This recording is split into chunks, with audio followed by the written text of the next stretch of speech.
I've come home again. No matter how far I go, I always seem to find myself back here.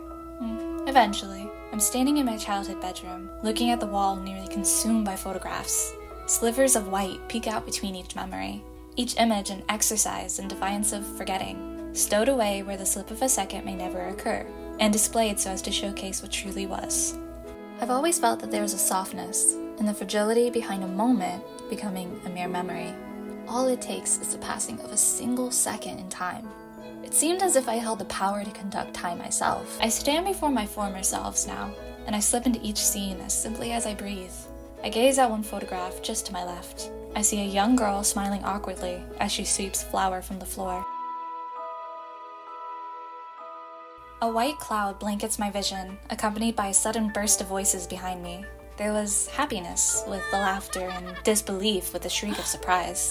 The flour falls to the floor as naturally as the slow cascade of the snow outside.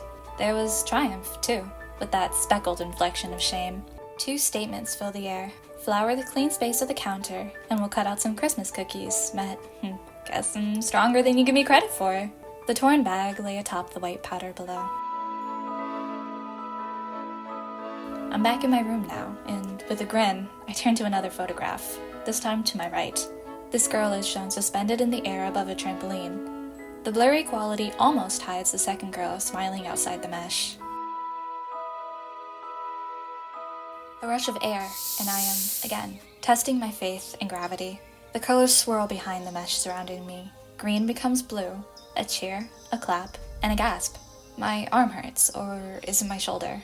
My best friend clambers up beside me. Warm hands haul me up on unsteady legs. 1, 2, 3. As simple as can be. I'm alone again, and my feet abandon the trampoline for the lightness of air below me. I do this twice more and fold in on myself sharply. The green is blue, and the air is hissing. There is a voice instead of colors, and the yes doesn't register until it does. I feel the trampoline below me again as I skid on my landing and catch myself. Not perfect, but finally done.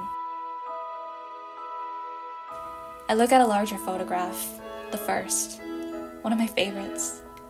My sister and I stand proud in front of a wooden playset. A burst of hot, humid summer air filled my lungs. Quick footsteps raced behind me, marking the fanfare of our quest. The pale wooden roof of our castle, only a mere few feet away, stood stark against dim blue light. The setting sun instilled in me the wicked energy of a child towing the line between playtime and bedtime. My bare feet slid over the tacky green grass. Olivia was gaining fast. I leapt towards our standing lantern to mark the halfway point. The smooth bronze metal felt cool against my clammy palm. The world itself seemed to spin around me beneath the cracked violet glass. Electric purple light marking my path appeared to me as my lush carpet set forth for what is sure to be my considerable victory. Instead, just a few seconds later, the metallic clang of Olivia's hand against the lantern rang out into the night. "Right behind you," she said. I didn't dare turn back. The disgusted noise I made let her know my feelings perfectly well. I could already feel the scratchy wood of the ladder on my fingertips. Laughter, familiar as my own heartbeat, woke me from my daydream. The flash of an orange dress bathed in purple spelled the beginning of my demise. My sister's hair, yellow, then purple and yellow again, swished in front of me. I tried to speed up to reach her, but the sticky air slowed me down further. My stupor of pure concentration had been broken. Instead of the ladder, I only saw my sister running towards her throne. Orange, yellow, purple, blue, and was that a shock of pink? Olivia was solidly ahead of me now.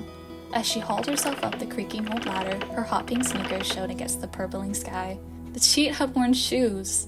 With the resounding thud of her palm against the roof, I watched my sister laugh down at me. "I won," she said. "I know," I said, between each gasp for breath. She leaned down to rest her arms against the scratchy, unfinished wood of the fence.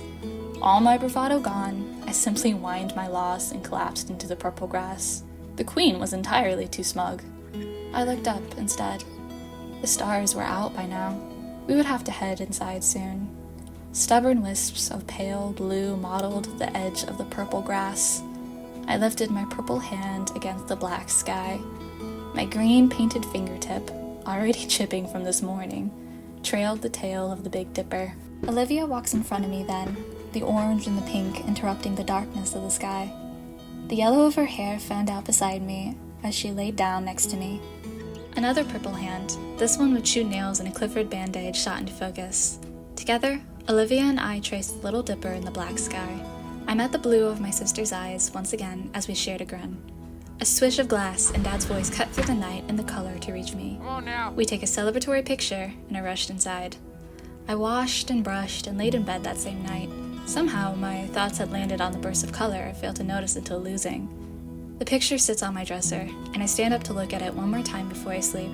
As I grab the picture, the scene unfolds before me again, vivid and so very real. I slipped back into the dark sky and the purple of the grass and the blue against the brown of the ladder.